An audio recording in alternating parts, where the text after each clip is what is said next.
kita sudah hadir di tengah kita.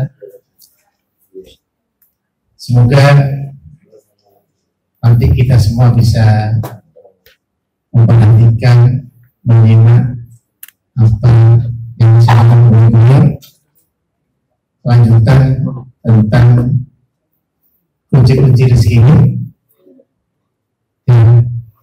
Karena kita semua yang didapatkan rezeki di Allah Subhanahu wa Ta'ala, ya. Dan mari kita sama-sama komitmennya selama kajian mohon tidak berbicara dengan kanan kirinya.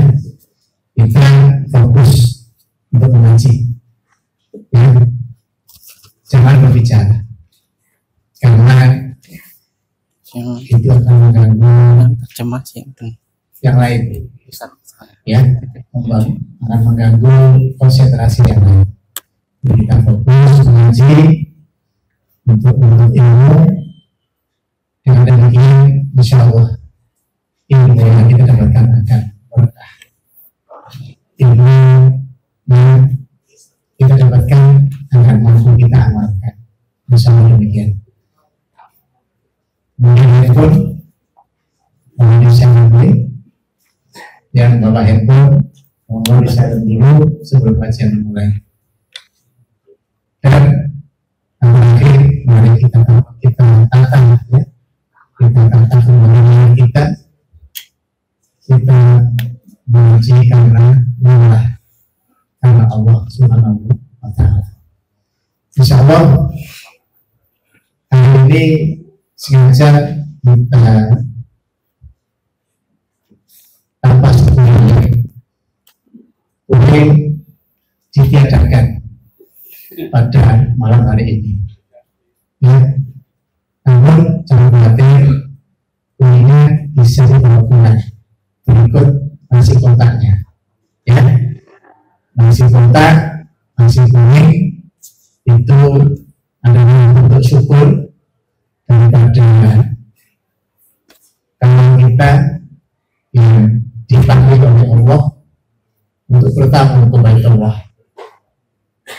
Abu Musadi dan istri, Cahmudi dan istri, juga Ibu Azizah.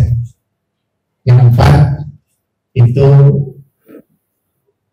dapat sponsor dari Manarul Ilmi, yang Pak Rodi, yang istri Pak Rodi Bu Khalifah itu pribadi. Dan insya Allah jamaah kita akan berlima berangkat, ditambah 4 orang dari staf sama di kantor, 4 orang, jadi 9 orang. Tanggal 20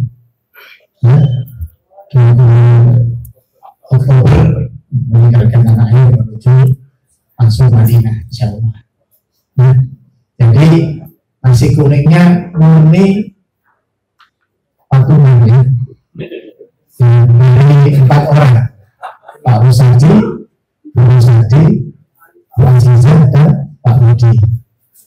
Untuk kuenya itu dari Bumura. Jangan khawatir. Misalnya kali ini 3 macam kue yang dikotakin. Jangan khawatir, udah ada kotak nasi, kotak kue, beli kotak kresek untuk buah-buah. Ya, kita bisa punya aja, memudahkan sama sekali.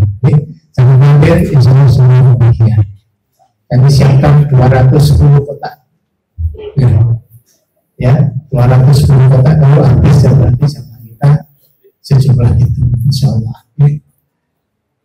Mohon kita awali kajian dengan membaca basmalah. Bismillahirrahmanirrahim. Saudara Pak Ustaz Abu Aslam, kami persilakan.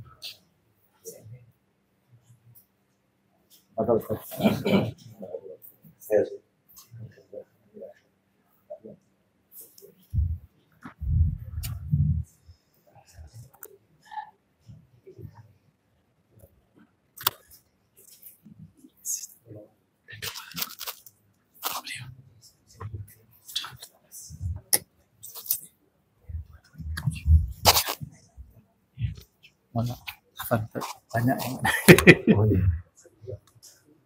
saya satu. Iya. Yang ini sama. Sudah. Iya. Saya dua. Oh.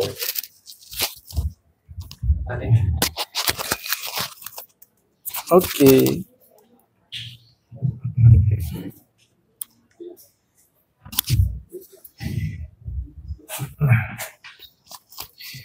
Bismillah.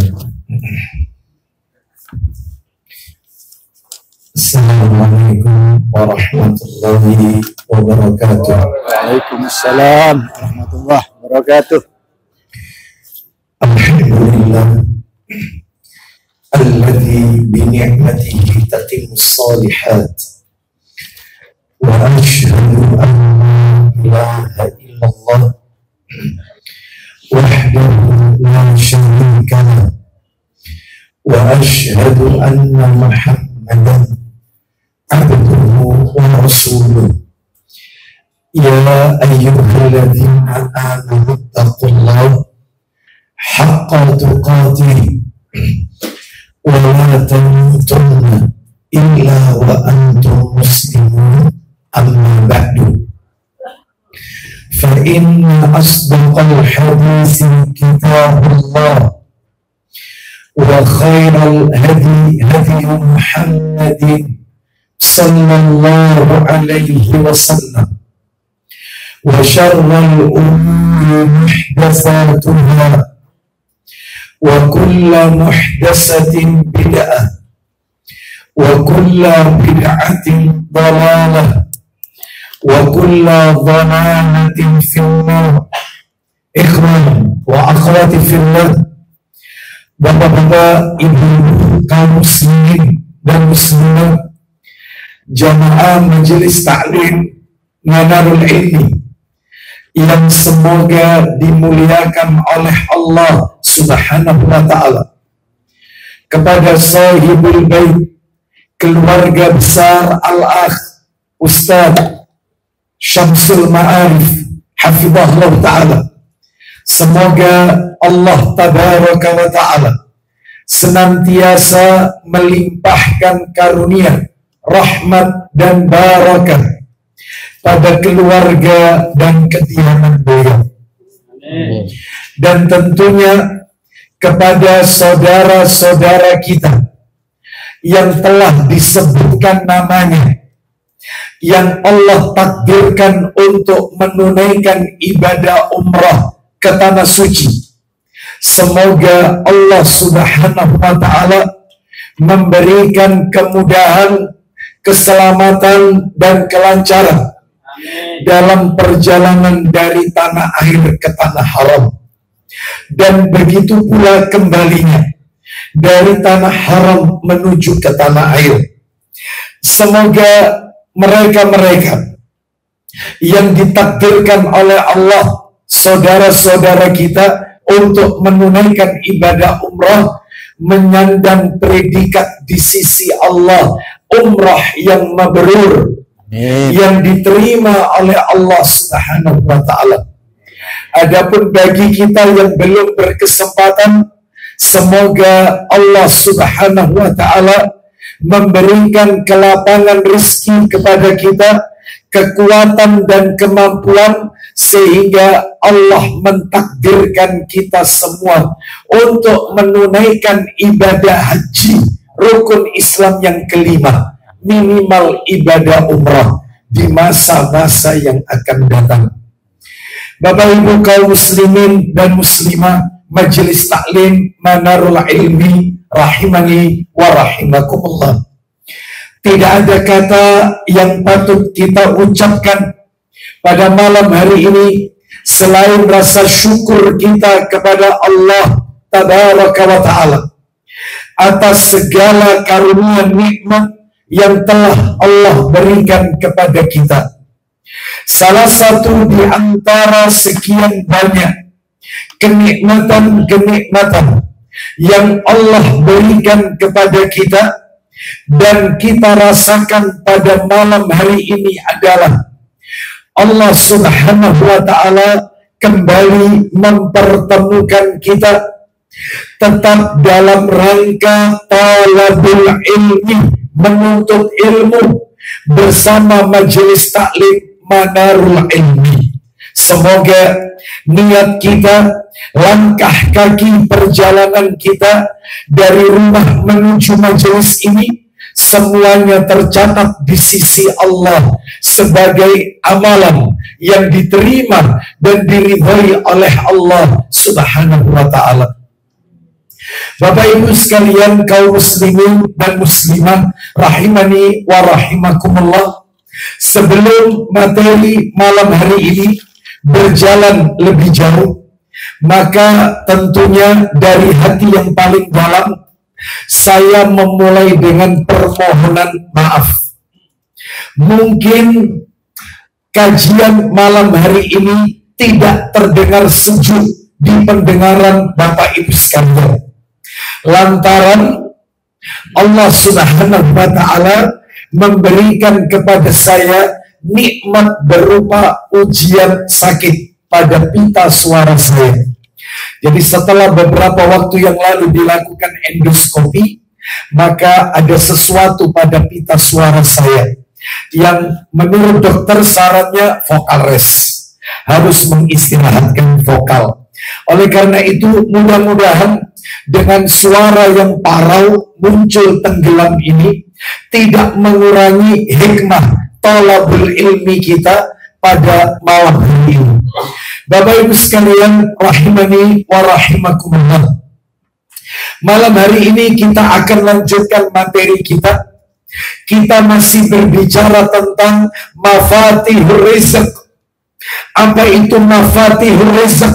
Kunci-kunci rizki menurut Al-Quran dan Sunnah Nabi Sallallahu Alaihi Wasallam. Menurut catatan saya, terakhir pertemuan kita di bulan Agustus, September ya, September ada ya kajian ini? Oh ada, baik. Nomor 6. Terakhir pertemuan kita bulan yang lalu, September, kita sudah masuk pada amalan yang ke-6 dari kunci-kunci rezeki. Hari ini kita akan lanjutkan amalan-amalan berikutnya.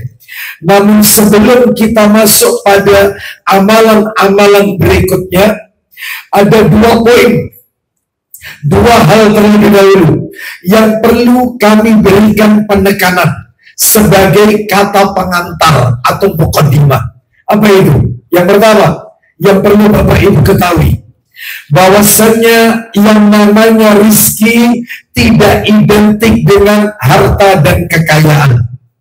Rizki itu tidak identik dengan uang, tetapi kata para alim ulama, ar-rizqu huwa kullu ma tantafi'u bihi mimma abahahullahu laka. Artinya, rizki itu adalah segala sesuatu yang bermanfaat, yang Allah halalkan untuk kalian. Itu rizki. Contohnya kayak apa? Kata para alim ulama, sawa'un kana malbusun, termasuk di dalamnya bagian daripada rizki adalah pakaian. Kita diberikan oleh Allah pakaian untuk menutup aurat kita, itu rizki. Kata Nabi, mata'umun, makanan, itu juga rizki. Hatta zaujah, rizq, termasuk pasangan hidup kita, suami istri kita, diberikan oleh Allah pasangan hidup saleh, soleha, itu rizki. Lalu kata para alim ulama, al-aulad, diberikan anak keturunan yang saleh dan soleha, itu juga rizki, baik itu dari keturunan wal banat, yaitu wanita, perempuan, ya itu juga termasuk rizki. Termasuk kata para alim ulama wasihah, kesehatan, sehat itu juga rizki. Wasam'u wal aql, diberikan oleh Allah alat indera, pendengaran, berpikir, berakal, yang memikirkan sesuatu, maka itu juga rezeki. Termasuk Bapak Ibu sekalian, Allah memberikan kita kemudahan untuk beribadah, itu juga rezeki.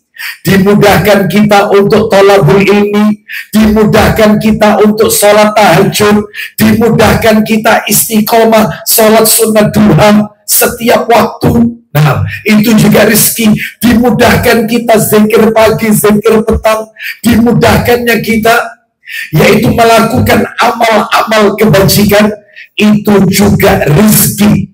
Diberikan kita orang tua, ayah dan ibu yang masih hidup sehingga kita mampu berbakti kepada mereka, itu juga rezeki.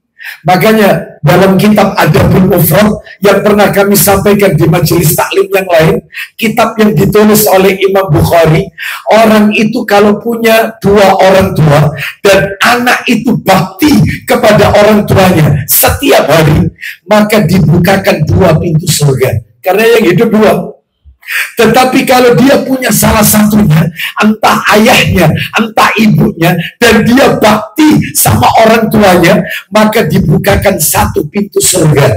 Lalu ada yang bertanya kepada Ibnu Abbas radhiyallahu anhu, wa in dzalamahu, meskipun orang tuanya zalim, namun anaknya tetap berbakti. Ya, sekalipun orang tuanya zalim, anak tetap bakti kepada orang tua.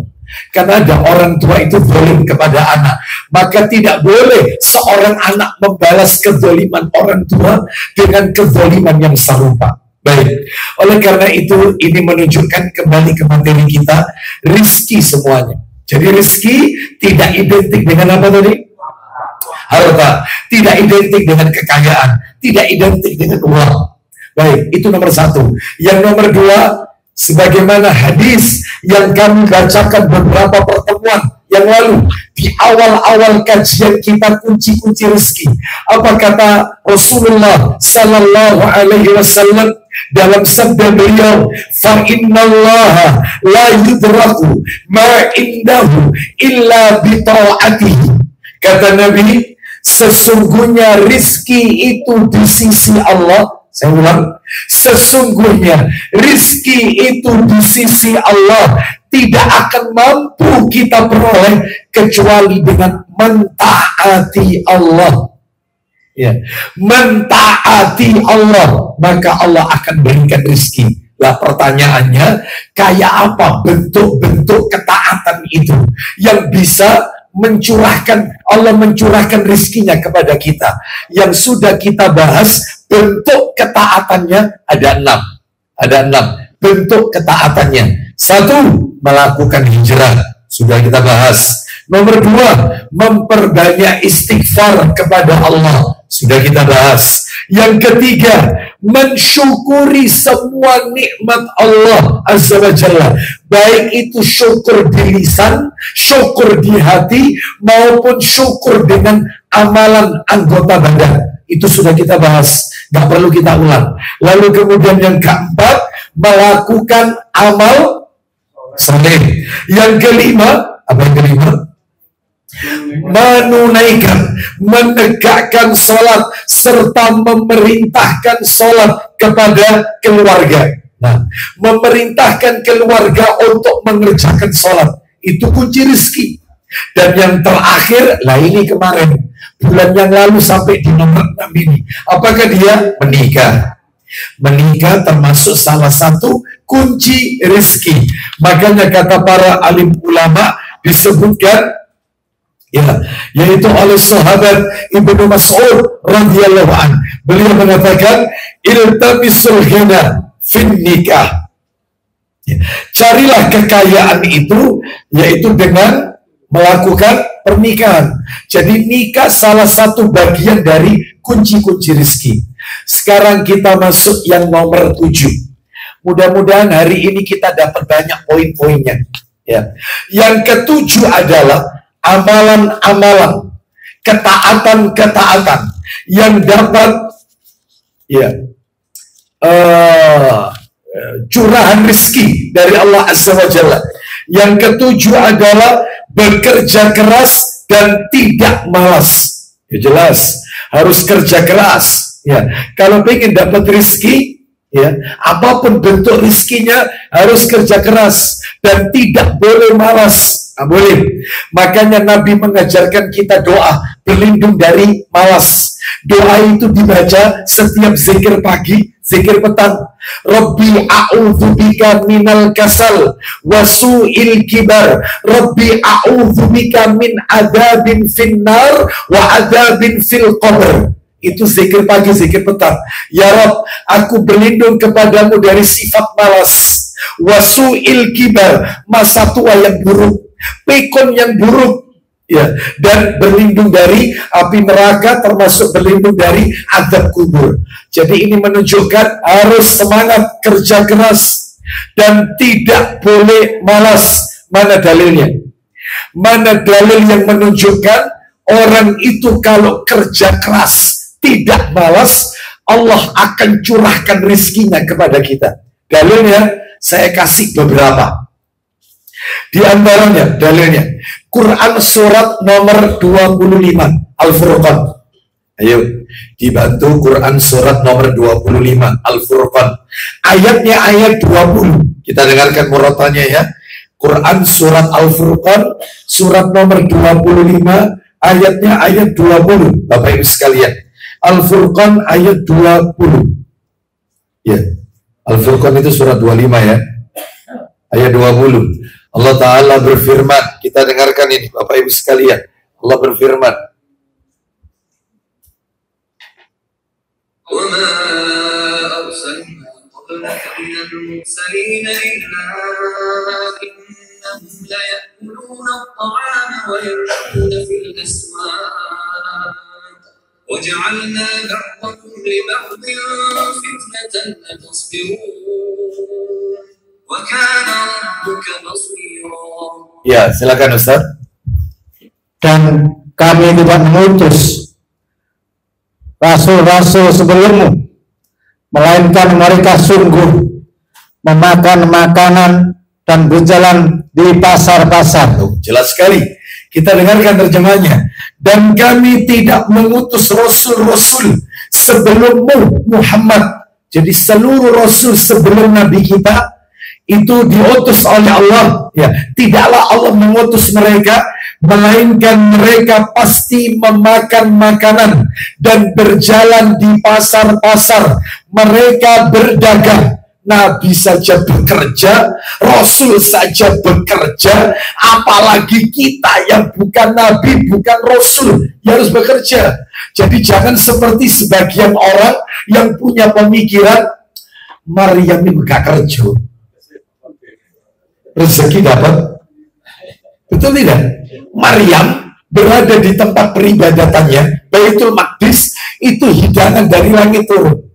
Terus mereka gak mau kerja, pakai dalil Maryam. Ini karomah. Maryam dapat karomah dari Allah Azza wa Jalla. Jadi bukan mujizat. Kalau mujizat itu kepada Nabi dan Rasul. Kalau karomah selain Nabi dan Rasul. Sedangkan Maryam bukan Nabi, bukan Rasul.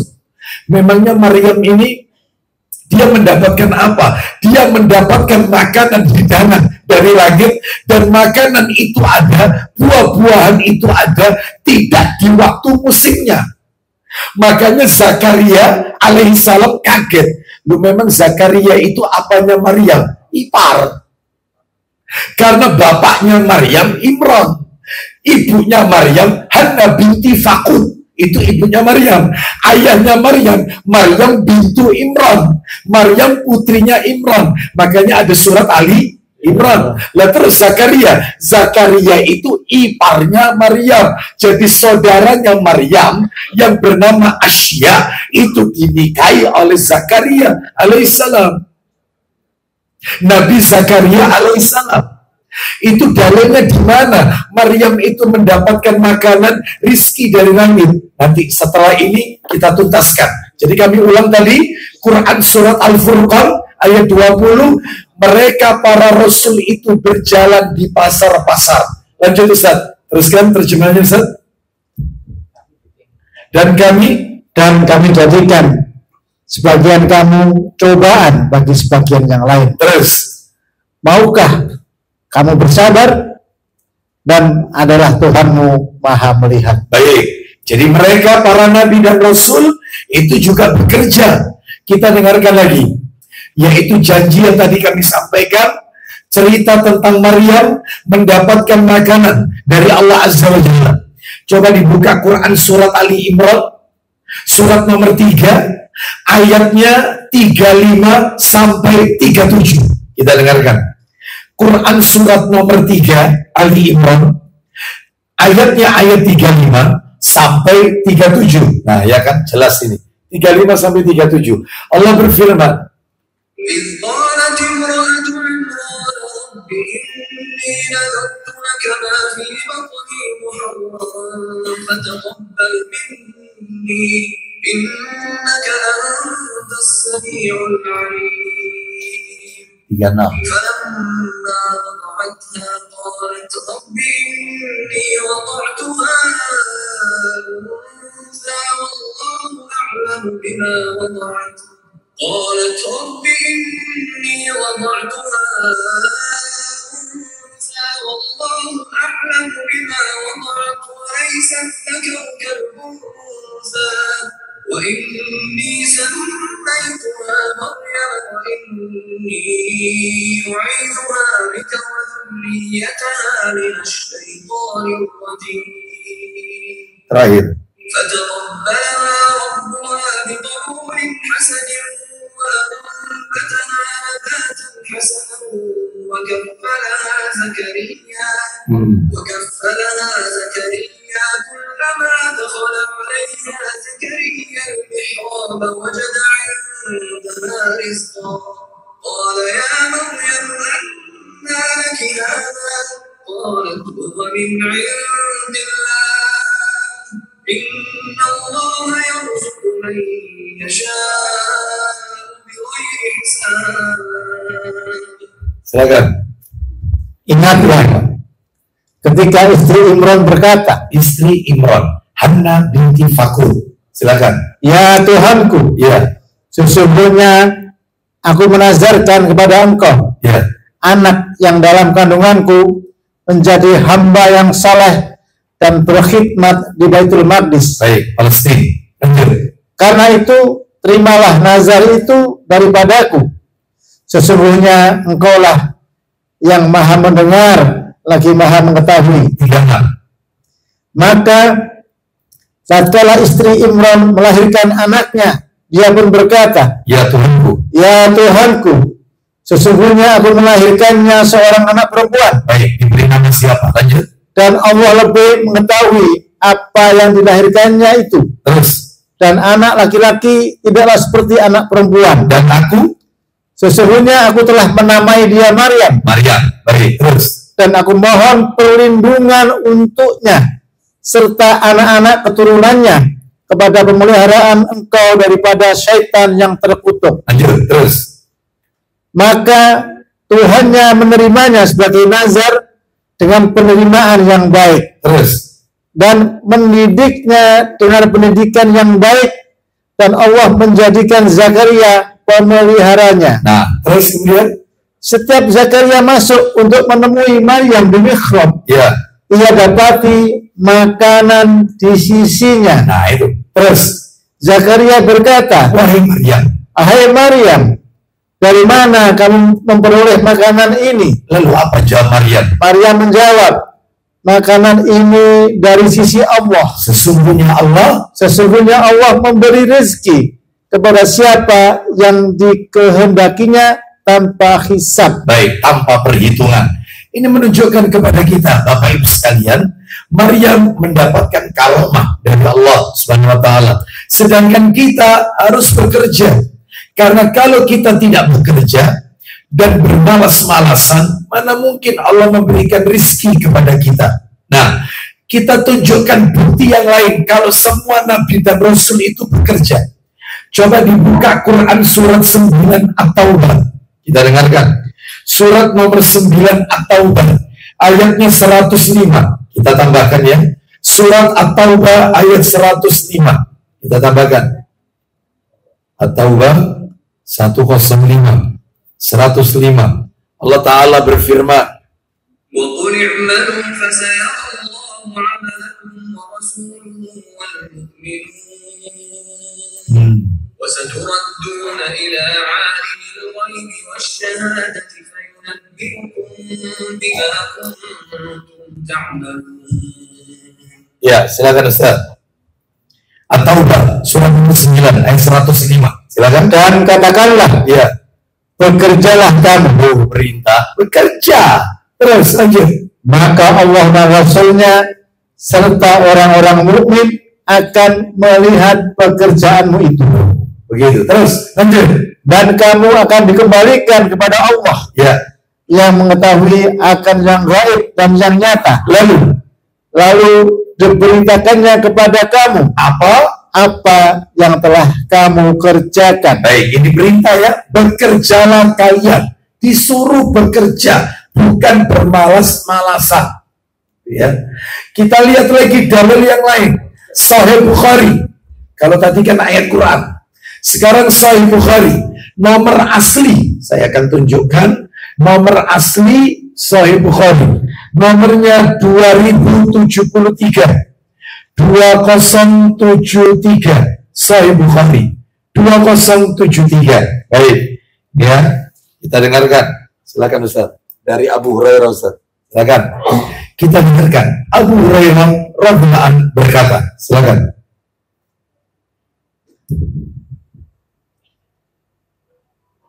Ya, nama orang terakhir. Silakan.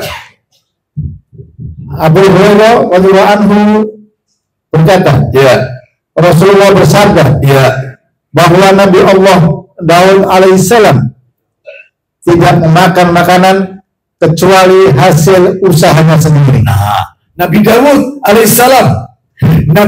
alaihissalam tidak memakan makanan kecuali hasil dengan tangannya sendiri. Nabi Daud alaihissalam bekerja. Nabi bekerja. Saya tambahkan lagi, saya Bukhari lagi. Nah, nomor yang beda. Nomor 2262. Jadi ini nomor asli semua ya. 2262 Sahih Bukhari. Kita dengarkan. Bukhari 2262 dari Abu Hurairah radhiyallahu anhu. Kita dengarkan bagaimana seluruh para nabi dan rasul itu. Silakan. Dari Abu Hurairah radhiyallahu anhu berkata, ya, dari Nabi SAW, tidaklah Allah mengutus seorang nabi, ya, melainkan dahulunya ia adalah seorang yang menggembalakan kambing. Tidaklah setiap nabi diutus oleh Allah kecuali nabi itu pasti pengembala kambing. Semua nabi dan rasul pengembalakan kambing. Kenapa? Karena satu-satunya hewan yang susah diatur itu kambing. Dan orang memelihara kambing itu barokah. Nabi pernah bersabda, riwayat Ibnu Majah, ittakhidhi ghanaman fa inna fiha barokah. Peliharalah kambing, karena memelihara kambing itu adalah keberkahan. Bahkan Nabi pernah menyuruh kita sholat di kandang kambing, karena sholat di kandang kambing itu berkah. Yang dilarang itu sholat di kandang onta, karena kandang onta itu tempatnya jin, syaitan. Makanya orang kalau habis wudhu makan daging onta, batal wudhunya, batal. Jadi daging onta itu pembatal wudhu. Seperti kita kalau buang angin, maaf, kentut, ya BAK, BAB, seperti itu, batal wudhu Anda. Anda harus wudhu lagi. Tapi orang setelah wudhu memakan daging kambing tidak perlu memperbaharui wudhu. Wudhunya sah, tidak batal. Ya Ustadz, kalau kita sholat di kandang kambing, lah terus dengan kotorannya, mungkin kencingnya, saya pernah menyampaikan, setiap hewan yang halal kita makan, kotorannya tidak najis. Saya ulang ya, setiap hewan, perhatikan rumusnya, setiap hewan yang halal kita makan, hewan itu halal kita konsumsi, maka kotorannya tidak najis. Saya mau tanya, onta itu daging onta halal atau haram? Nabi pernah tidak menyuruh kita dalam pengobatan meminum air kencing onta? Pernah tidak? Jangan pernah nyoba? Dicoba Pak. Ya. Minum air kencing berarti kan air kencing ini.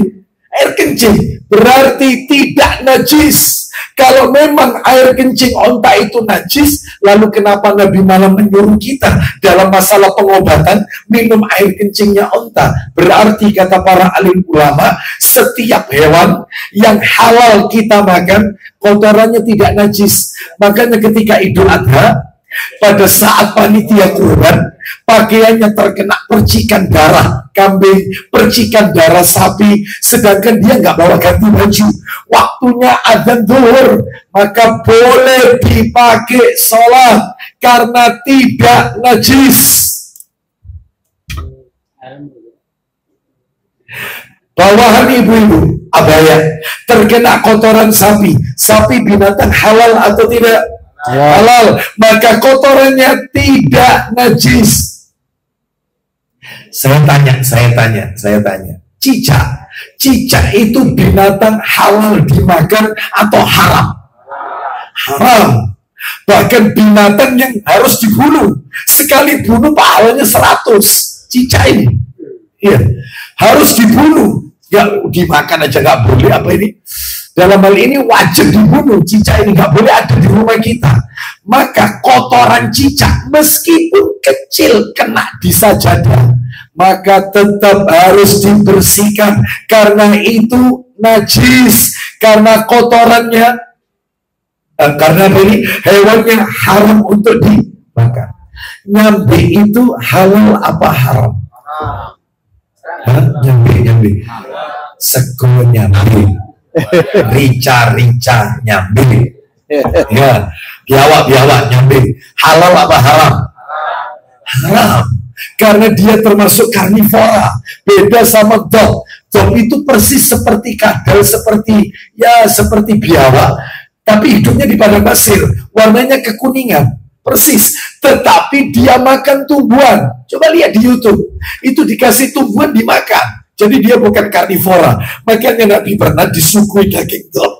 Nabi tidak mau memakan. Sahabat bertanya, apakah dog ini haram? Kata Nabi tidak. Hanya saja aku tidak menyukainya. Berarti halal. Jadi kembali ke materi kita. Jadi nggak apa-apa. Ya sholat di kandang kambing. Sudah pernah nyoba sholat di kandang kambing? Dicoba. Bapak-ibu sekalian. Ya pergi ke daerah Terawas atau Trentes, ya di sana banyak ya susu kambing, sholat di situ, amparkan sajadah, nggak pakai sajadah juga nggak apa-apa. Loh, pengen tahu? Tak kasih dalil. Apa betul Nabi memerintahkan kita sholat di kandang kambing? Minta tolong Abu Dawudnya Ustaz, warna coklat Ustaz, jilid 1. Abu Dawud warna coklat itu, yang sebelah sana kanan. Yang kanan itu. Nah itu warna coklat, jilid 1 Abu Dawud. Ya, pojok setelah hijau, setelah An-Nasai. Nah, jilid 1. Nomornya 184.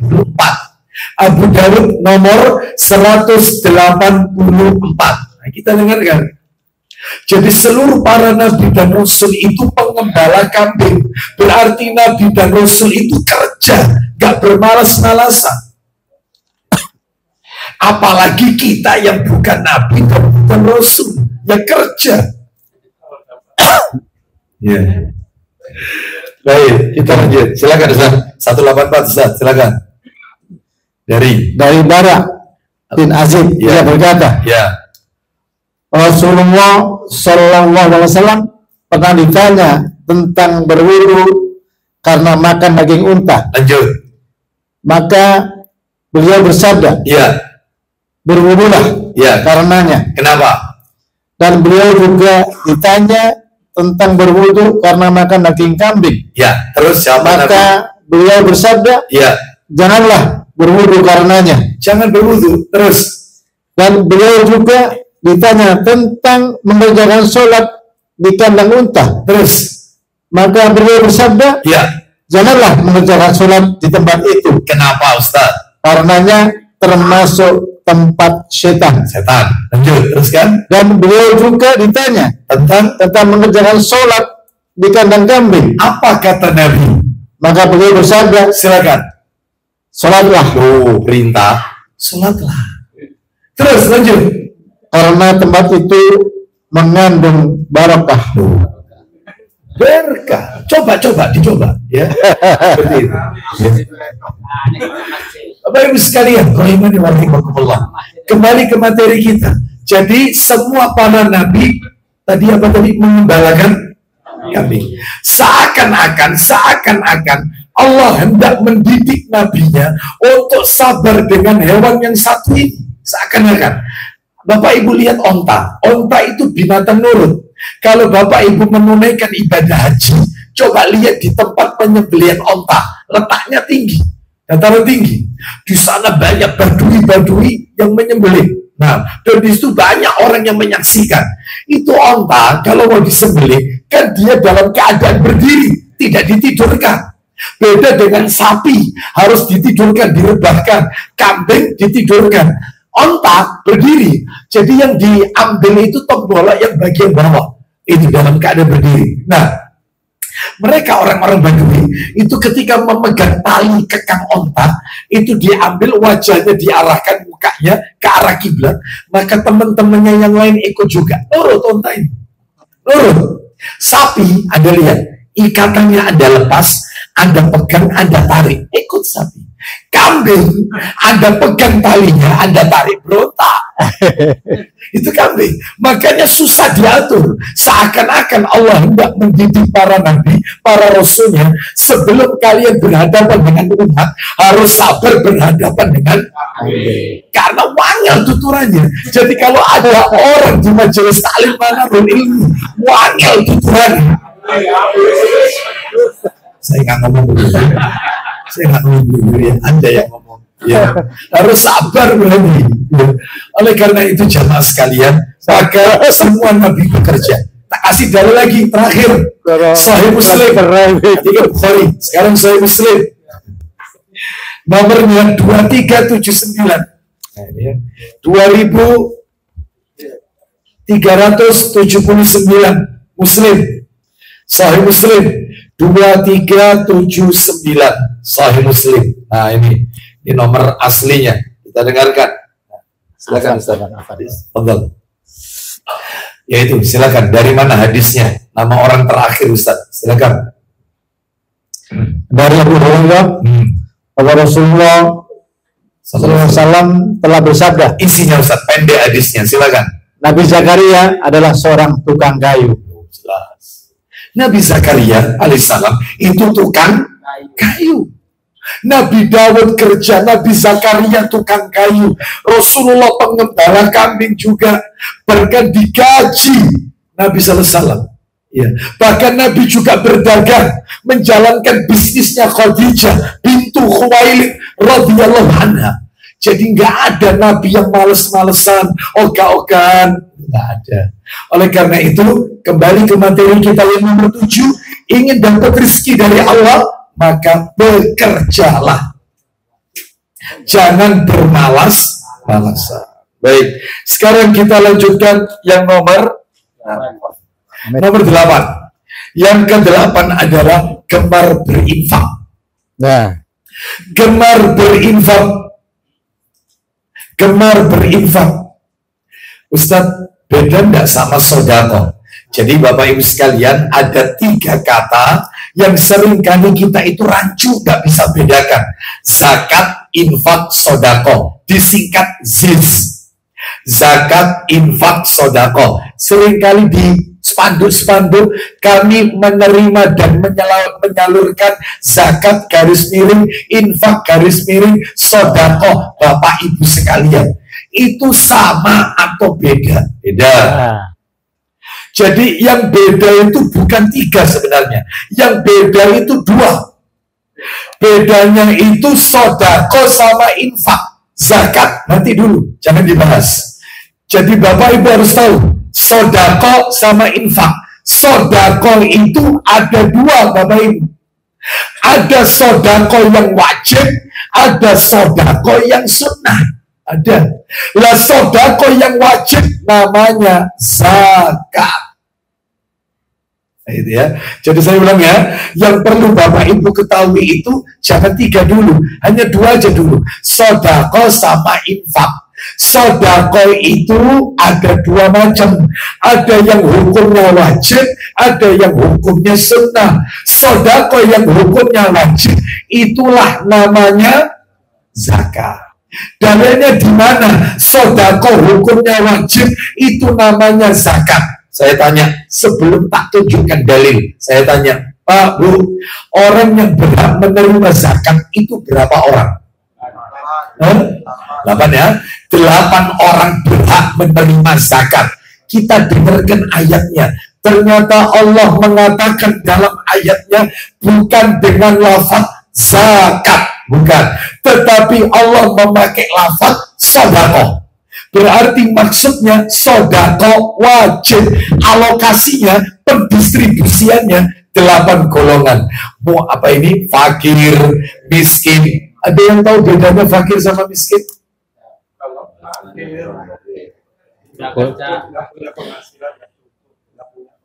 Nggak punya pekerjaan, nggak punya penghasilan. Itu apa itu? Fakir. Kalau miskin? Punya pekerjaan tapi nggak cukup. Fakir. Itu fakir apa miskin? Fakir. Ya. Kalau mau supaya gampang membedakannya, langsung masuk ke contohnya saja. Orang fakir itu lebih parah ketimbang orang miskin. Orang fakir itu kebutuhannya 10. Misalnya, untuk listrik, untuk bayar ini, 10. Kebutuhannya 10. Tiap bulan, dia butuh kebutuhan 10. Tetapi dia baru bisa mendapatkan 4. Kurangnya 6. Itu fakir. Kalau miskin beda. Miskin jauh lebih baik daripada fakir. Contohnya, orang miskin kebutuhannya juga 10. Untuk listrik, untuk bayar air, untuk macam-macam. 10 pokoknya kebutuhannya tiap bulan 10, tapi dia baru bisa mendapatkan tiap bulan itu 7. Itu miskin. Kalau fakir kurang dari 5, kalau miskin sudah di atas 5. Itu intinya. Fakir kurang dari separuh, miskin lebih dari separuh dari kebutuhan tiap bulannya. Itulah bedanya, kurang lebih. Fakir dengan miskin. Baik, kita lanjutkan ya. Yang berhak menerima zakat. Fakir, miskin, mu'alaf, terus ambil zakat, sudah 4. Yang kelima mu'alaf, 5. Yang keenam gharib, orang yang banyak hutang.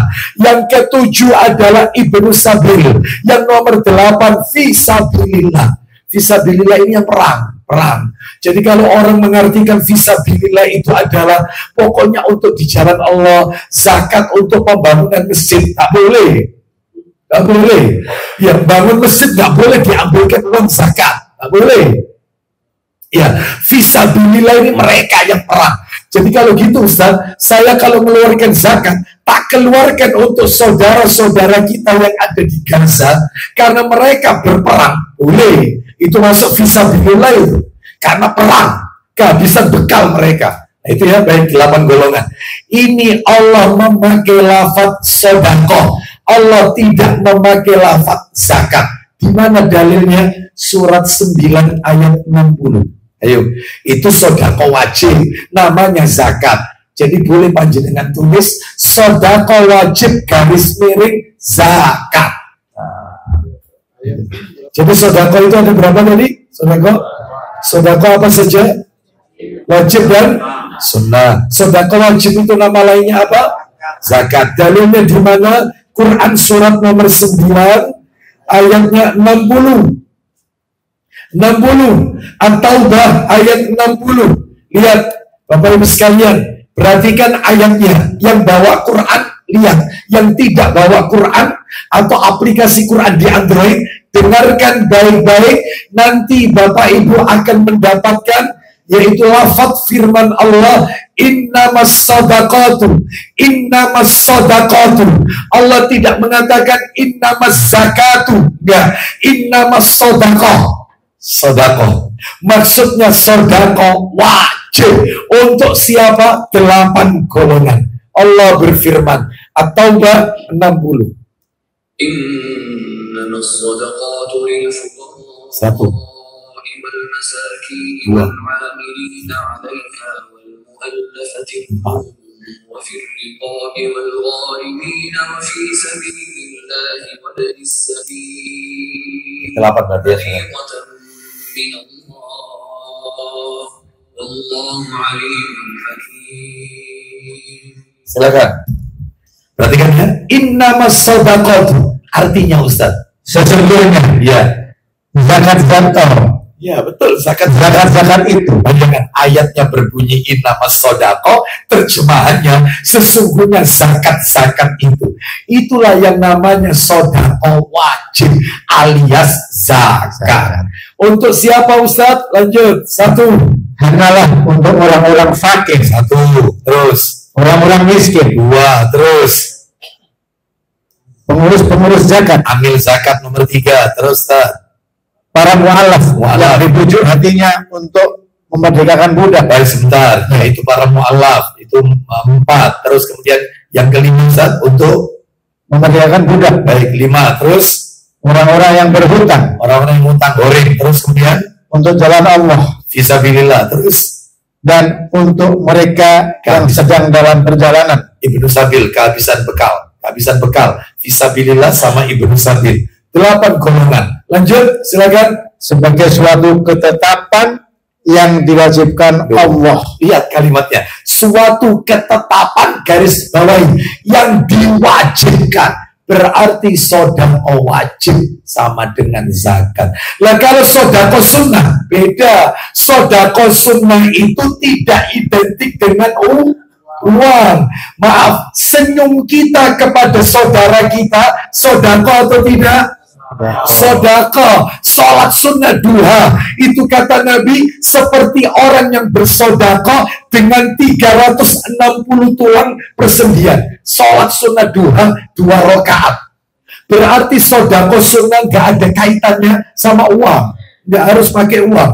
Bahkan menanam tanaman yang dimanfaatkan oleh makhluk-makhluknya Allah yang lain. Kita menanam tanaman, ada kupu-kupu hingga diambil saripatinya, otomatis yang nanam tanaman itu sedekah. Anda punya tanaman mangga, dimakan sama cocok itu senang kelelawar. Tapi cocok lebih bagus, lebih mantap ya, lebih enak ya. Dimakan cocok itu termasuk sedekah. Anda punya tanaman lombok, tetangga kita beli OT-OT, ternyata tidak pakai ngomong, kita langsung metik gitu aja, termasuk kita sedekah. Dia yang tidak boleh, hukumnya haram karena nggak pakai izin. Kita punya tanaman melati, sudah waktunya panen untuk mengharumkan kamar kita. Enak tetangga, sakresek melati. Gak pakai izin. Anda sedekah, tapi dia dosa, gak izin Anda. Termasuk Anda punya tanaman pandan, tetangga kita buat kolak, gak duwe pandan, langsung ekrek. Sedekah. Berarti sedekah itu tidak harus. Termasuk suami menjima istri itu juga Jadi kalau nggak bisa sedekah di Manarul Ilmi, ini aja dibanyakin, nggak apa-apa. Tiap Jumat ya, Pak? Nggak harus, nggak ada dalilnya, ya, nggak ada dalilnya, ya, seperti itu. Ya, jadi ini menunjukkan sedekah itu tidak harus dengan uang, sedekah sunnah. Lah terus satunya infak, beda infak beda. Infak itu, Bapak Ibu sekalian, perlu dipahami ya. Materi kita masuk ini nomor 8. Kunci-kunci rezeki nomor 8. Infak, ya. Definisi infak dulu, ya, supaya Bapak Ibu tahu. Sebelum tak kasih dalilnya, orang kalau infak dikasih rezeki oleh Allah. Sebelum tak tunjukkan dalil, definisinya dulu. Infak itu adalah semua jenis pembelanjaan harta, semua jenis pembelanjaan harta kekayaan. Jadi semua harta kita yang kita keluarkan itu namanya infak. Tapi belum titik ya, belum titik, masih koma itu. semua pembelanjaan harta kekayaan, semua harta kita yang kita keluarkan, sama saja. Itu namanya infak. Belum titik, masih koma. Baik untuk tujuan yang benar maupun tujuan maksiat, itu infak. Itu infak. Yang penting uang keluar dari kantong untuk apapun, itu infak. Ini lupa kalau suara habis lupa. Ya. Saya nggak bisa itu suara pelan itu ya. Bapak Ibu sekalian, warahmatullah. Jadi infak itu setiap harta yang kita keluarkan, baik itu untuk tujuan yang mulia ataupun tujuan yang maksiat, tujuan yang tidak baik. Mana dalilnya? Ustadz ngomong begini ini mana? Saya tunjukkan dalil dalam Al-Quran. Orang kafir, saya ulang ya, orang kafir, Anda akan kaget. Orang kafir itu menginfakkan hartanya. Orang kafir menginfakkan hartanya untuk menghalang-halangi jalan Rasulullah, dakwanya Rasul. Gimana caranya dakwah Rasul ini berhenti? Orang kafir mengumpulkan harta, menginfakkan. Allah memakai lafaz orang kafir berinfak. Berarti infak itu tujuannya tidak harus baik. Tujuan untuk yang tidak baik, menghalang-halangi orang dari dakwah, untuk maksiat, itu juga infak. Yang penting uang keluar dari kantong. Uang keluar dari kantong kita, itu namanya infak. Baik ataupun buruk. Dalilnya di mana? Suratnya nomor 8. Ayo dibuka. Quran surat nomor 8. Al-Anfal, Al-Anfal. Ayatnya 36. Al-Anfal ayat 36. Surat nomor 8, Al-Anfal. Ayatnya 36. Ya. Al-Anfal ayat 36. Allah Ta'ala berfirman, innalladzina kafaru yunfiquna. Loh, orang-orang kafir, sesungguhnya orang-orang kafir itu menginfakkan. Ya, kita dengarkan nih. Allah Ta'ala berfirman, ya, Al-Anfal 36. Innalladzina kafaru yunfiquna amwalahum liyasuddu an sabilillah fasayunfiqunaha thumma takunu alaihim hasratan thumma yughlamun walladzina kafaru ila jahannama yuhsyarun. Ya, silakan. Sesungguhnya Ya, orang-orang kafir menafkahkan harta mereka, menginfakkan. Ada terjemahan menginfakkan? Ada ya, gitu ya. Orang-orang kafir, sesungguhnya orang kafir itu menginfakkan hartanya. Lanjut Ustaz, teruskan Ustaz. untuk menghalangi orang di jalan Allah. Baik, untuk menghalangi mereka, yaitu menghalangi orang yang ada di jalan Allah. Terus lanjut. Mereka akan menginfakkan harta itu, Terus kemudian menjadi sesalan bagi mereka, mereka akan menyesal nanti dari kiamat. Terus, dan mereka akan dikalahkan. terus. Dan ke dalam jahanamlah orang-orang yang kafir itu dikumpulkan. Oh, seperti itu. Berarti orang kafir infak. Lah, itu tujuan yang jelek, ya. Apalagi digunakan untuk tujuan yang baik. Ya, seperti itu. Orang-orang yang meninfakkan hartanya, ya, menyewa orang untuk bubarkan kajian, itu ya infak. Itu infak. Ya, seperti itu. Itu infak, mereka berinfak, ya. Nyewa, yaitu misalnya dangdutan, mengeluarkan uang kan, itu juga infak. Pokoknya harta yang keluar itu infak. Harta yang keluar itu untuk tujuan yang baik, mulia, ataupun tujuan yang tidak baik. Apalagi kalau tujuannya baik. Sekarang dalilnya mana Ustaz? Orang kalau infaknya itu tujuan yang baik, infaknya untuk bangun masjid, infaknya untuk misalnya bangun rumah tahfidz, infaknya untuk ma'had, untuk pesantren, infaknya untuk wakaf Quran. Masya Allah. Ya, infaknya termasuk ini, termasuk ya. Kami mendengar ada seorang hamba Allah berinfak sehingga yaitu saudara kita bisa menunaikan umrah. Oh, pada tahun ini, di bulan ini juga, itu juga infak, harta keluar tetapi memudahkan orang untuk beribadah. Mudah-mudahan yang mengumrahkan ini diganti oleh Allah hartanya dengan ganti yang lebih berkah. Termasuk mudah-mudahan berkata nasi kuning tadi itu juga infak itu. Oh iya, seperti itu. Mudah-mudahan diganti oleh Allah dengan ganti yang lebih berkah. Ya, termasuk mumpung saya nyebutkan, tak singgung sekalian, kitabnya ada. Kalau pengen tahu nanti kita baca sama-sama. Orang yang nyangoni orang berangkat umroh itu diganti oleh Allah.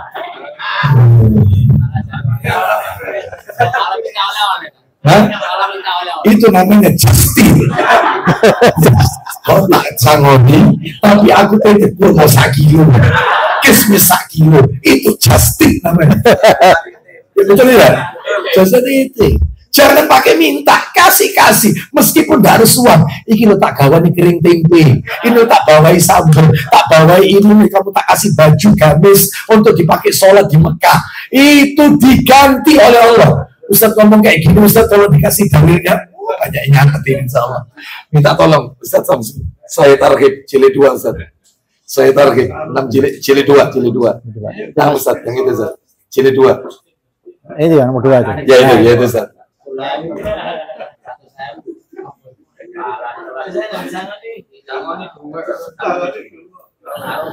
Jilid 2 aja. Ya betul.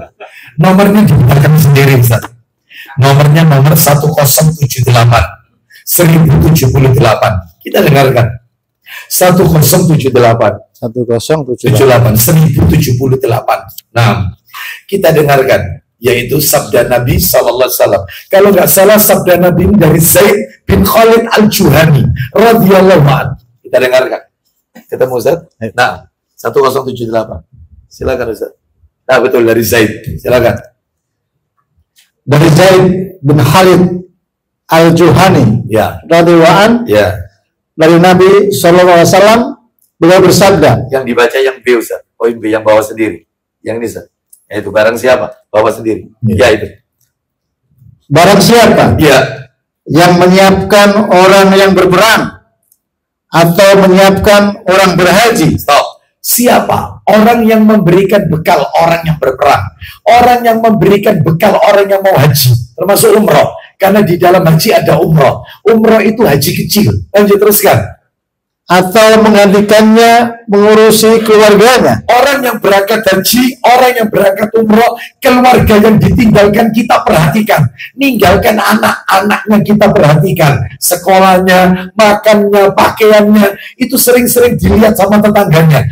Yaitu dia ikut menjaga seperti anak kandung sendiri.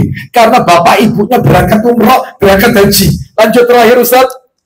Atau memberi makanan berbuka. Baik, berarti 4 orang yang disebut Nabi. 1, ngasih bekal orang yang perang, jihad. 2, ngasih bekal orang yang haji atau umroh. 3, menjaga keluarganya orang-orang yang berangkat haji atau umroh. 4, ngasih makan orang yang berpuasa.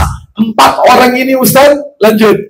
Maka dia mendapat pahala seperti pahala mereka, tanpa mengurangi pahala mereka sedikit pun. Jadi yang ngasih bekal orang berangkat umrah, dia juga dapat pahala umrah. Allahu Akbar. Jangan pelit. Dengar saudaranya berangkat umrah, disebut sanggup, aku sih nanggung. Begitu loh. Terus jangan tetep. Bisa bilang. Kecuali yang aku butuh pemikiran. Ya.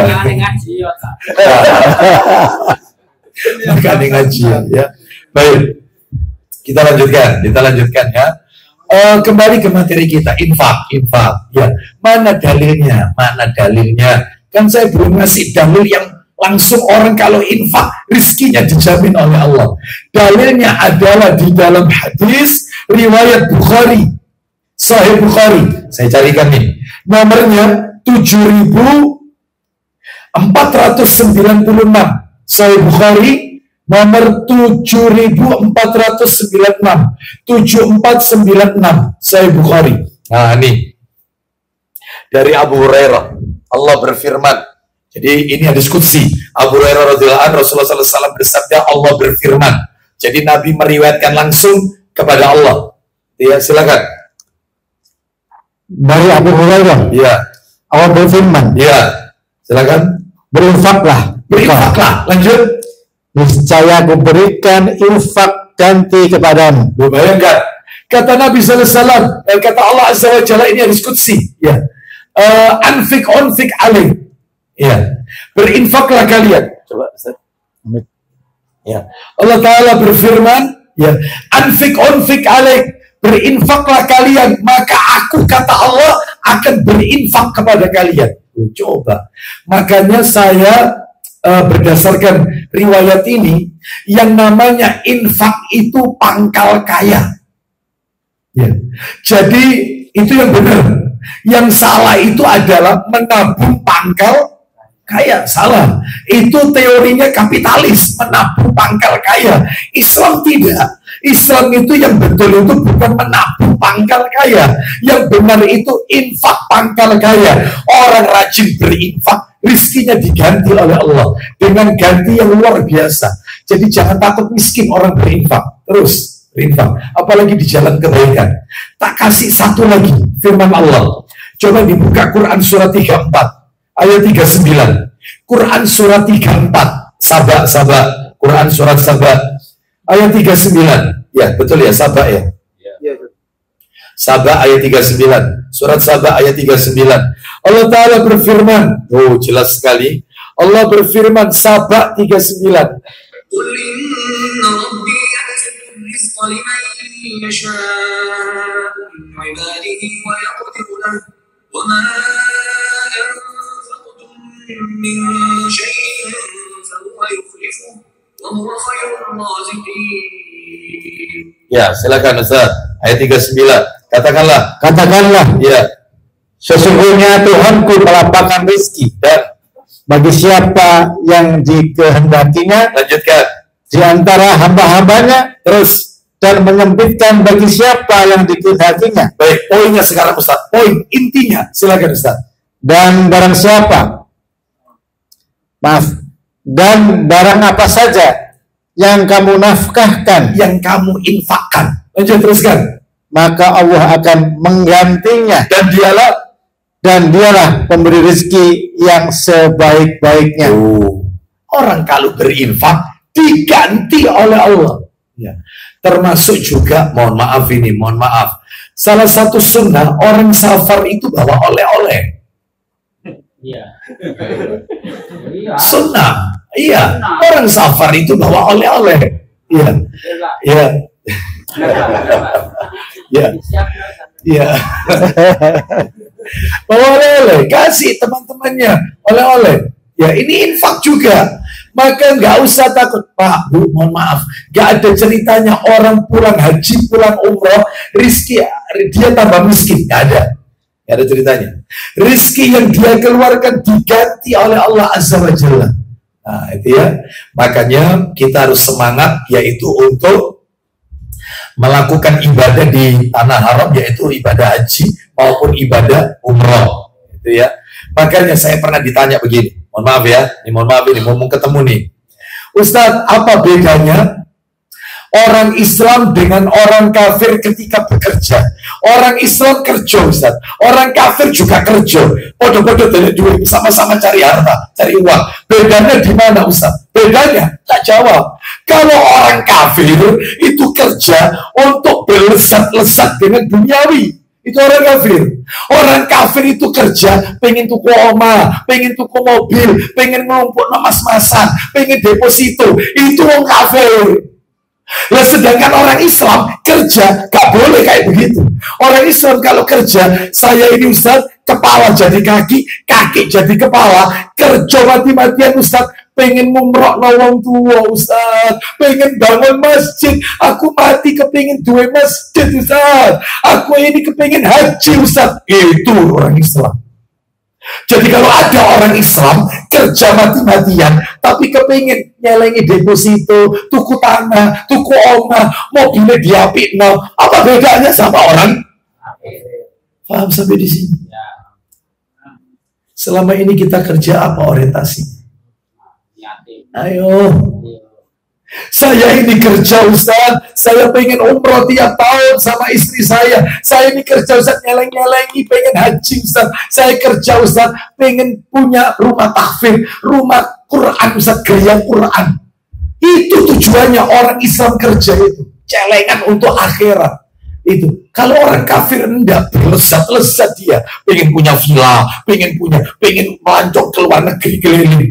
Itu orang kafir. Ayo. Ya, Pak, diterus nanti. Ayo, mindsetnya harus dirubah. Mindsetnya.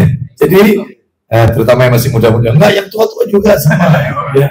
Saya bekerja ini untuk apa? Ya, saya bekerja ini, Ustadz, yaitu untuk misalnya untuk infak ke masjid, untuk kemana dan seterusnya, ya, untuk akhirat intinya. Kita lanjutkan sekarang. Sekarang yang nomor berapa? 9. Yang nomor 9, kunci-kunci rezeki nomor 9 adalah orang yang bertakwa kepada Allah SWT. Bertakwa kepada Allah. Jelas, orang kalau bertakwa, maka Allah akan berikan rezeki. Mana dalilnya? Insya Allah semua pada hafal. Saya yakin Bapak Ibu minimal ayat yang akan kita dengarkan ini familiar di telinga kita. Minimal. Apa itu? Allah Ta'ala berfirman, takwa kepada Allah ya, takwa. Itu kunci rezeki nomor 9. Dalilnya di mana? Dalilnya Quran surat At-Tolak, surat nomor 65. Betul, Ustaz. Wa may yattaqillah. Ya. Surat 65 ya, At-Tolak, ayatnya ayat 2 dan 3. 2 dan 3. Terutama di bagian akhir. Ya, saya bacakan aja, saya singkat. Ya, wa may yattaqillah yaj'al lahu makhraja. Ya, terus ayat 3-nya wa yarzuqhu min haitsu la yahtasib.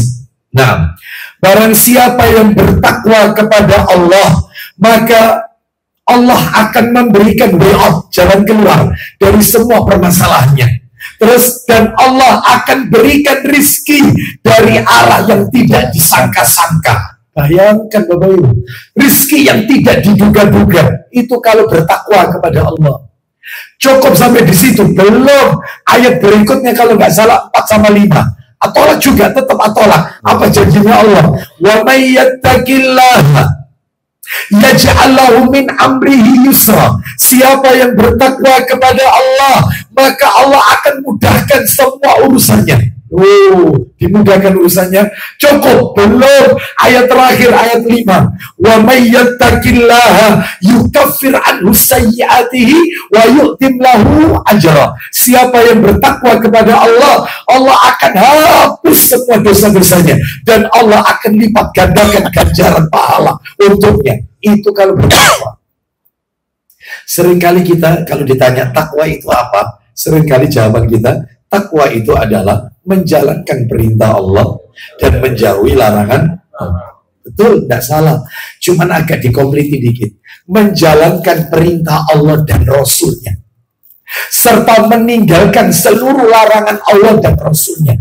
Yang diperintahkan jalankan, yang dilarang tinggalkan jauhi. Ya, sebab ada orang itu meninggalkan tapi belum menjauhi. Saya Ustaz sudah tidak minum khamar. Saya Ustaz alhamdulillah sudah tidak judi online. Tetapi saya masih berteman dengan orang yang minum khamar. Konco-konco teman-teman yang lain itu masih judi online. Makanya kayak gini baru meninggalkan belum menjauhi. Maka tinggalkan jauhi. Nah itu namanya takwa. Itu takwa. Dan Bapak Ibu tak kasih bocoran. Simpel ternyata. Kalau panjenengan pengen tahu siapa orang bertakwa itu, ternyata di dalam Al-Quran, kalau kita kumpulkan Quran itu, maaf, 30 juz, seperti yang di tangan saya ini. 30 juz, 114 surat. Panjenengan ketika baca lembaran demi lembaran ayat-ayat Al-Quran firman Allah, ternyata kesimpulannya, cek silakan. Tak kasih PR, tolong dicek. Mulai Al-Fatihah sampai An-Nas. Ternyata ciri-ciri orang bertakwa itu cuma 2. Cuma 2 tok ciri orang bertakwa itu. Loh apa itu? Yang pertama, hablum minallah. Yang kedua, hablum minannas. Pengen tahu buktinya? Tes. Tak tunjukkan. Tapi beberapa saja ya dalil. Supaya kita tahu, oh iya ternyata ini hablum minallah, ini hablum minannas. Itu orang bertakwa. Contoh. Minta tolong Ustaz, Al-Baqarahnya disiapkan langsung artinya saja. ayat 177. Al-Baqarah ayat 177. Al-Baqarah surat nomor 2 ayat 177. Laisal birra an tuwallu wujuhakum qibalal masyriqi wal maghrib walakinnal birra, ya kan gitu ya. Al-Baqarah 177 ya. 177. Silakan Ustaz. Ayo coba. Bukanlah Ya, menghadapkan wajahmu ke arah timur dan barat itu suatu kebajikan. lanjut. Akan tetapi Ya. sesungguhnya kebajikan itu ialah beriman kepada Allah. Nah, terus. Hari kemudian Terus. malaikat-malaikat, Ya, kitab-kitab, ya, nabi-nabi, ya. dan memberikan harta yang dicintainya kepada kerabatnya, Terus. anak-anak yatim, Terus. orang-orang miskin. Stop. Perhatikan ya. Kita rinci ya, kita rinci dari atas yang dibaca oleh Ustaz Samsul. Ulang lagi dari atas Ustaz. Afwan, afadhal. Bukanlah Ya, menghadapkan wajahmu ke arah timur dan barat itu suatu kebajikan. belum poinnya. Lanjut. Akan tetapi Ya, sesungguhnya kebajikan itu ialah satu. beriman kepada Allah. Saya tanya, beriman kepada Allah termasuk hablum minallah atau hablum minan nas? Karena rukun iman kan? Terus lanjut Ustaz. Hari kemudian Hari akhir, rukun iman nomor 5, hablum minallah. Lanjut.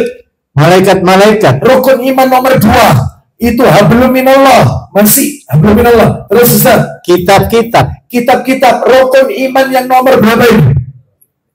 3. Al-imanu an tu'mina billahi wa malaikatihi wa kutubihi wa rusulihi wal yaumil akhir wa tu'mina bil qadari khairihi wa syarrihi. Kan gitu. Terus ini masih rukun iman, hablum minallah. Lanjut Ustaz. Silakan. nabi-nabi, Rasul-rasul, rukun iman yang nomor 4, masih hablum minallah. Teruskan. dan memberikan harta yang dicintainya kepada kerabatnya, Itu hablum minallah atau hablum minan nas? Nas. Lanjut Ustaz. anak-anak yatim, Hablum minan nas. Lanjut. orang-orang miskin, Hablum minan nas. Lanjut. musafir yang memerlukan pertolongan, Hablum minan nas. Lanjut. dan orang-orang yang meminta-minta, Terus. dan memerdekakan hamba sahaya, Itu juga hablum minan nas. Lanjut. mendirikan sholat, Saya tanya, sholat itu hablum minallah atau hablum minan nas? Hablum minallah. Lanjut Ustaz. menunaikan zakat, Mengeluarkan zakat, hablum minallah atau hablum minan nas? Zakat diberikan kepada fakir miskin, hablum minan nas kan? Lanjut teruskan. dan orang-orang yang menepati janji apabila ia berjanji, Hablum minan nas, apabila dia berjanji, dia tidak pernah memungkiri janjinya. Terus lanjut. dan orang-orang yang sabar dalam kesempitan, Orang-orang yang sabar dalam kemelaratan. Ini hablum minallah atau hablum minan nas? Sabar, sabar. Ya, sabar dalam kemiskinan. Hablum minallah. Terus lanjut. penderitaan dan dalam peperangan. Mereka itulah kesimpulannya. Mereka itulah orang-orang yang benar imannya, Lanjut.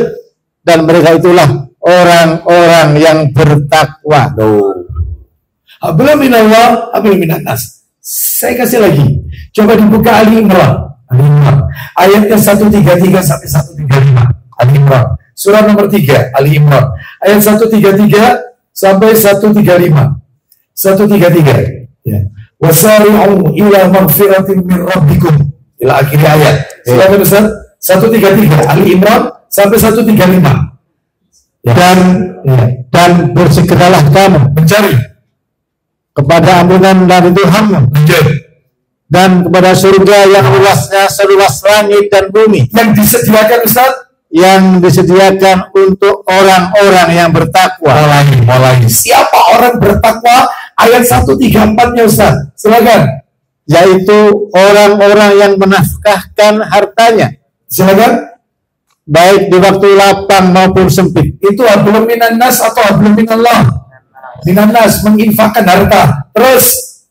Dan orang-orang yang menahan amarahnya Hablum minan nas. Lanjut. dan memaafkan kesalahan orang. Baik, itu hablum minan nas. Lanjut.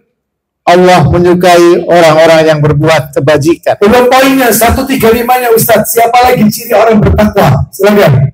Dan juga Ya. orang-orang yang apabila mengerjakan perbuatan keji atau menganiaya diri sendiri, mereka ingat kepada Allah, lalu memohon ampun terhadap dosa-dosa mereka. Terus lanjut. Dan siapa lagi yang dapat mengampuni dosa selain daripada Allah? Terus, dan mereka tidak meneruskan perbuatan kejinya, sedang mereka mengetahui. Baik, jadi intinya orang bertakwa itu hablum minallah, hablum minannas. Satu lagi terakhir, penutup, yaitu Quran surat nomor 51, Quran surat Az-Zariyat, Quran surat nomor 51 Az-Zariyat. Apa betul orang bertakwa itu intinya hablum minallah, hablum minannas? Az-Zariyat ayatnya 15 sampai 18. Innal muttaqina fi jannati wa uyun. Ya, kita dengarkan ayat 15 sampai 18. Langsung artinya Ustaz, sesungguhnya ya, orang-orang yang bertakwa itu berada dalam taman-taman surga dan mata air. Mudah-mudahan kita yang dimaksud dalam ayat ini. Baik, mudah-mudahan kita semua orang-orang yang muttaqin, orang-orang yang bertakwa. Terus lanjut. Sambil menerima segala pemberian roh mereka. Baik, silakan. Sesungguhnya mereka sebelum itu di dunia adalah orang-orang yang berbuat kebaikan. Seperti apa Ustaz contohnya berbuat baik itu? Orang bertakwa itu cirinya apa? Ayat 17-nya. Silakan. Di dunia, ya, mereka sedikit sekali tidur di waktu malam. Maksudnya dipakai tahajud. Itu hablum minannas atau hablum minallah? Terus terakhir Ustaz, dan selalu memohonkan ampunan di waktu pagi sebelum fajar. Baik, itu hablum minallah. Dan terus hablum minannasnya di mana? Ayat 19-nya Ustaz. Dan pada harta-harta mereka, ya, ada hak untuk orang miskin yang meminta dan orang miskin yang tidak mendapat bagian. Baik, itu hablum minannas. Jadi intinya orang bertakwa itu cirinya ada berapa? 2, hablum minallah dan hablum minannas. Baik, Bapak Ibu sekalian, kita cukupkan sampai nomor 9, bertakwa kepada Allah Subhanahu wa taala. Ya, saya mohon maaf tidak menambahkan lagi karena memang saya diminta untuk dokter untuk tidak boleh berlama-lama, ya, harus vokal rest, ya, karena besok masih ada kegiatan-kegiatan yang lain. Mudah-mudahan jadi tambahan ilmu yang bermanfaat bagi kita semuanya. Baik, ada yang mau bertanya, Bapak Ibu? Silakan, Ibu Muna. Gimana Ibu? Masalah infak dan sedekah. Iya.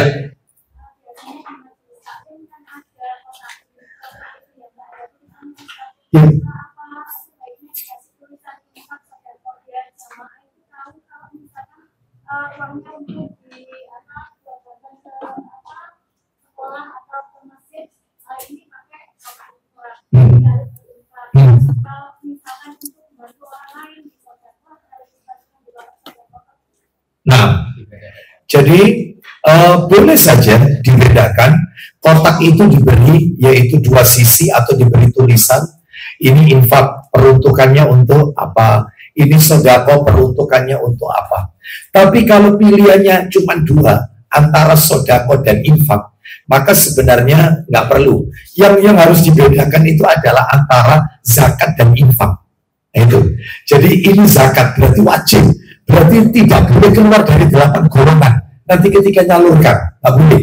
Anak yatim itu tidak masuk 8 golongan. Maka tidak boleh uang zakat yang dimasukkan ke kaleng itu tulisannya zakat, tapi untuk bantu anak yatim. Nggak boleh.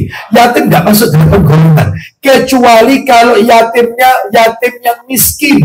Yatim kaya ada nggak? Anak yatim kaya? Tidak banyak. Jadi kita bantu dia bukan karena faktor yatimnya, tapi karena faktor miskinnya. Jadi yang dibedakan bukan infak sedekah kotaknya, tapi zakat sama infak, atau zakat sama sedekah sunnah. Nah, itu aja boleh. Yang benar itu zakat sama infak, itu aja. Ya. Adapun kalau orang sedekah masuknya ke infak. Nah, sedekah sunnah. Adapun kalau dia ini adalah sudah dihitung, karena zakat itu disebut zakat syaratnya 2. Yang pertama yaitu sudah berjalan 1 tahun haul, yang kedua setara dengan nisab 85 gram emas, maka itu namanya zakat. Kalau kurang dari itu, misalnya bisa enggak Ustaz, orang itu penghasilannya miliaran tiap tahun tapi dia enggak zakat, enggak kena zakat. Bisa, karena sebelum setahun rizkinya, uangnya dibagi-bagikan. Sebagaimana para alim ulama dulu ada, yaitu punya penghasilan miliaran. Nah, ukurannya dinar ya, bukan rupiah. Anggap itu miliaran, ternyata sebelum setahun sudah habis, diberikan ke Imam Malik sekian, diberikan ke ini sekian, jadi belum waktunya hitungan setahun sempurna, sudah nggak ada uangnya, nggak kena zakat.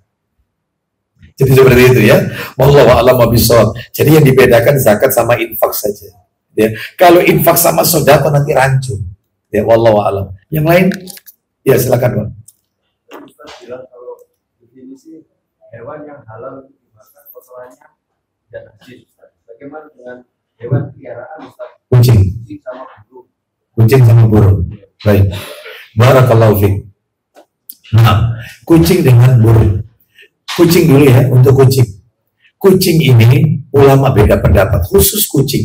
Saya nggak berani deh. Silakan Bapak Ibu mau pilih pendapat yang mana. Karena dua pendapat ini sama-sama kuatnya. Sebagian ulama mengatakan kotoran kucing itu tidak najis. Karena Nabi sendiri yang mengatakan. Hadisnya sahih, riwayat Abu Dawud kalau nggak salah. Karena dia tinggal hidup di sekitar kita. Sehingga dalam hal ini maka kotorannya tidak najis. Wallahu a'lam. Ada ulama yang lain mengatakan kucing binatang yang haram bertaring untuk dimakan, berarti kotorannya najis. Sehingga kotoran kucing apabila terkena ke pakaian kita, maka pakaian kita najis. Silakan Bapak Ibu dari dua pendapat ini mau pilih yang mana, ya. Wallahu a'lam. Saya tidak mengarahkan harus pilih pendapat tertentu karena dua-duanya sama kuatnya, sama rojinya. Wallahu a'lam. Bahkan di antara yaitu ustadz kita Ahlussunnah wal Jamaah, itu juga ada perbedaan. Contoh, Ustadz Abu Yahya Badrus Salam, hafizallahu ta'ala, beliau mengatakan kotoran kucing itu tidak najis. Ya. Tapi Ustadz yang lain mengatakan najis. Wallahu a'lam. Ya. Baik, ini sama-sama orang berilmu. Ya, kita kembalikan kepada Allah Azza wa Jalla. Adapun burung, dilihat burung apa dulu ini. Kalau burung gagak ini termasuk burung yang wajib dibunuh. Meskipun di tanah haram, sekalipun kita pakai baju ihram. 5 hewan yang wajib dibunuh. 5 hewan. Yang pertama ular, yang kedua kalajengking, yang ketiga tikus.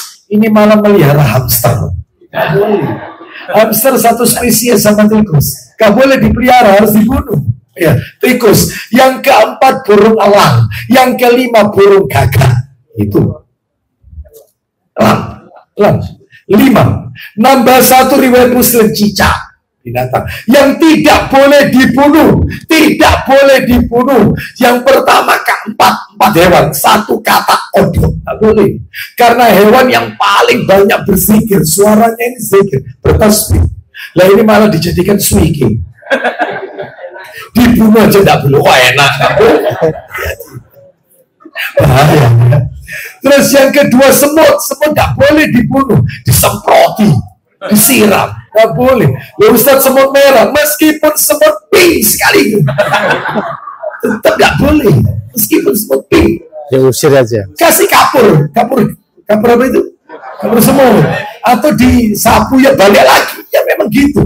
Karena hewan yang paling banyak berzikir. Yang ketiga burung hudhud. Yang keempat burung surat. Seperti apa burung surat? Seperti inilah bak kutilang. Jadi kepalanya hitam, sisa badannya abu-abu. Nah itu seperti itulah. Itu burung yang tidak boleh dibunuh. Hudhud sama surat. Pernah tahu burung hudhud? Mudah-mudahan kalau memang keadaan membaik, panjenengan ditakdir umroh plus Palestina. Kenapa?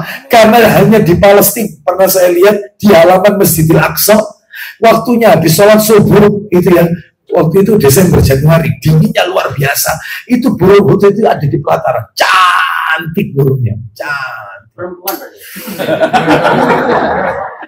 indah aja ya, luar biasa. Coba lihat di Google, burung hudhud bagus, ya nggak boleh dibunuhin. Boleh. Adapun yang lain itu boleh dibunuh. Wallahu a'lam bishawab. Ya. Jadi itu Pak ya. Wallahu a'lam. Ini pertanyaan. Apakah ada Quran atau ayat yang mendahulukan bekerja dulu, baru bertawakal. Nih. Tolong urutkan 3 kalimat di bawah ini. Urutkan. Yang bisa jawab berangkat umroh hadiahnya. Dengan syarat sudah terdaftar di travel itu. Urutkan, pilih 3 kalimat di bawah ini. Yang A adalah doa, ikhtiar usaha, tawakal. Yang B. Ikhtiar usaha, lalu kemudian hasil usaha tawakal ditutup dengan berdoa kepada Allah. Yang C. Ikhtiar usaha, terus kemudian doa, hasilnya tawakal. Yang jawab A, angkat tangan. Yang jawab B, angkat tangan. B. Yang jawab B. Yang jawab C, angkat tangan. Yang benar adalah A.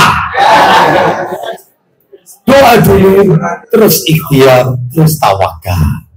Ya, doa dulu, ikhtiar. Kenapa kok doa dulu? Karena Nabi pernah bersabda, doa itu perisai. Perisai itu tameng. Saya tanya, orang kalau perang, tamengnya dipakai dari awal, apa setelah perang baru dipakai tamengnya? Ya sebelum perang sudah dipakai. Ya, seperti itu. Makanya orang mau keluar rumah, ada doanya tidak? Bismillahirrahmanirrahim. Mau makan, ada doanya. Mau makan. Bayangkan, mengawali sesuatu itu harus doa. Setelah doa, ikhtiar kerja. Setelah hasil kerja, pasrah. Nomor 3, tawakal kepada Allah. Lah kayak apa bentuk tawakalnya? Nantikan kajian pada berikutnya. Ya, karena itu nanti masuk nomor 10 tawakal itu. Setelah takwa itu tawakal. Wallahu alam wabishawab. Ya, yang lain tadi ada? Ya, silakan terakhir penutup. Terakhir, ayo Pak.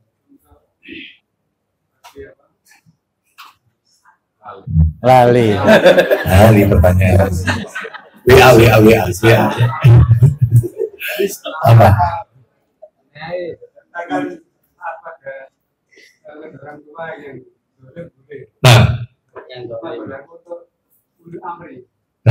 Nah, baik, barakallahu fiik.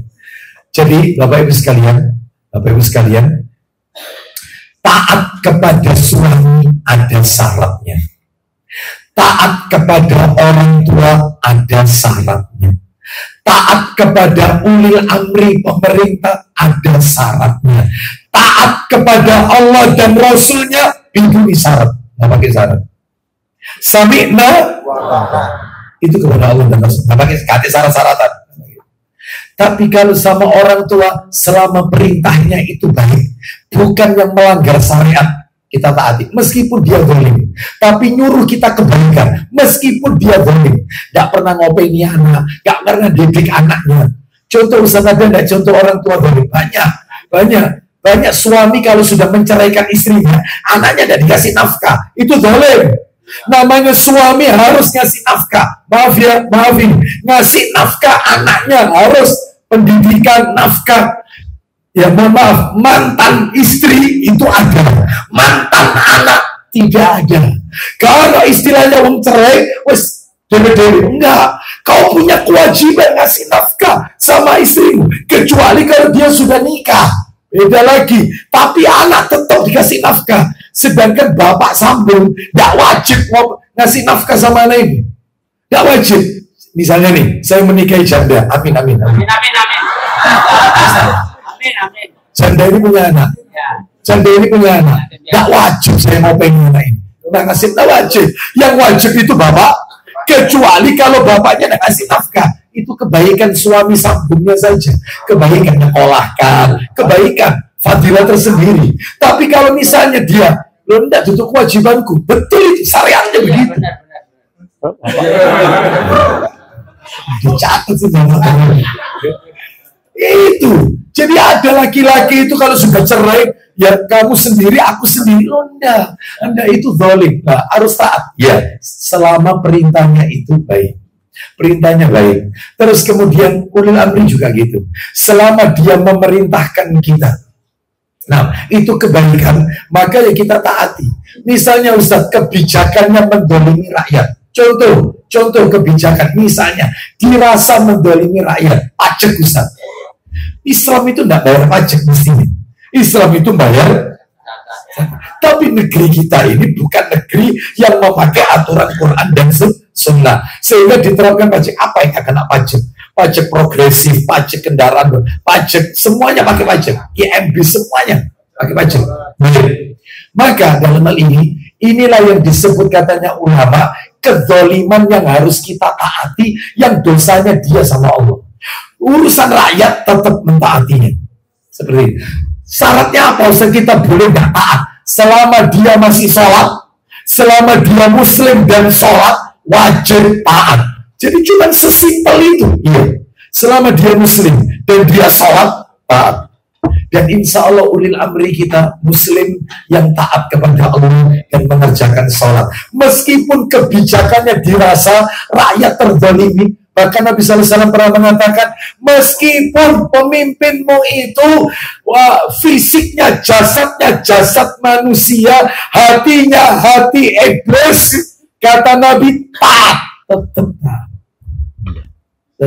Hati iblis loh ini, tetap taat. Meskipun dia merampas hartamu, tetap taat. Sehingga kau kurus kering kerontang, taat. Itu dalilnya sahih itu, riwayat Muslim, nggak boleh keluar dari ketaatan. Ini dalil loh.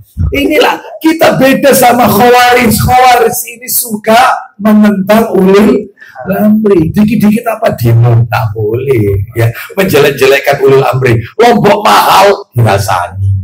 Ya. Maka Ahlus Sunnah itu mendoakan kebaikan untuk pemimpin kita. 20 Oktober pelantikan, doakan yang terbaik kepada Allah. Minta sama Allah. Nah, begitu. Ya, wallahu a'lam wa bishawab. Ya, demikian yang bisa kami sampaikan itu Pak ya. Mudah-mudahan menjadi tambahan ilmu yang manfaat. Kita tutup wassalamualaikum wasallam. Subhanakallahumma wa bihamdika asyhadu an la ilaha illa anta astaghfiruka wa atubu ilaik. Wa akhiru da'wana alhamdulillahi rabbil alamin. Assalamualaikum warahmatullahi wabarakatuh. Assalamualaikum warahmatullahi wabarakatuh. Jazakallah khairan atas ilmu yang disampaikan. Sama sekalian, sudah kajian kita malam hari ini. Semoga kita bisa mengamalkan ya, memahami dan mengamalkan ilmu yang sudah disampaikan. Kita insya Allah bertemu di Kamis yang akan datang. Insya Allah kita mengaji tauhid ya, insya Allah bertemu dengan Ustaz Haji Ihsan insya Allah. Terakhir untuk pengumuman panitia supaya menyiapkan di depan ya, mohon dibantu DMW atau siapa atau Mas ya, Mas Rehan untuk membantu menyerahkan kepada malam apa pengguna dan yang lain, ibu-ibu menyerahkan kepada ibu-ibu. Mungkin demikian. Terakhir juga semoga yang berangkat tanggal 20 Pak Rodi dan istri, Pak Rusadi dan istri, dan Bu Azizah dimudahkan perjalanannya, dilancarkan, diberikan umur kesehatan, dan nanti bulan ke tanah air juga selamat dan mendapatkan umrah yang mabrur. Amin. Matur nuwun. Kita akhiri, wassalamualaikum warahmatullahi wabarakatuh.